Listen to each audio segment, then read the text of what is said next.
Hello everyone, welcome to sqadia.com. My name is Saima Mushtaq and our today's topic is normal and abnormal puberty.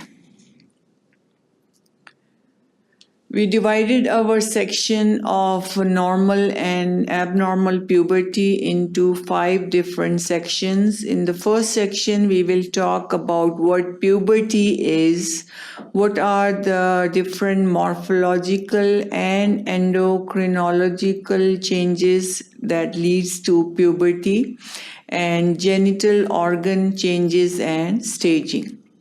Then in the second section, we will talk about precocious puberty. What is precocious puberty? What are the different types? What's etiology and McCune-Albright syndrome? And what's premature thelarchy and premature pubarchy?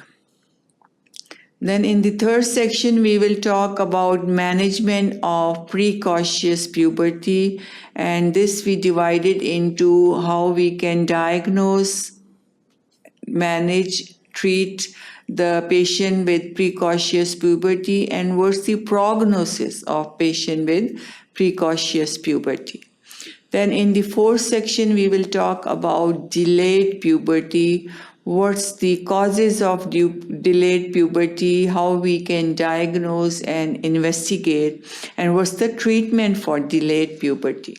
Then in the final section, we will talk about puberty menorrhagia. What are the causes of puberty menorrhagia? What is puberty menorrhagia? How we can diagnose, investigate, and treat puberty menorrhagia. So all these sections we will talk about in this normal and abnormal puberty. So to learn more about this topic, keep watching sqadia.com.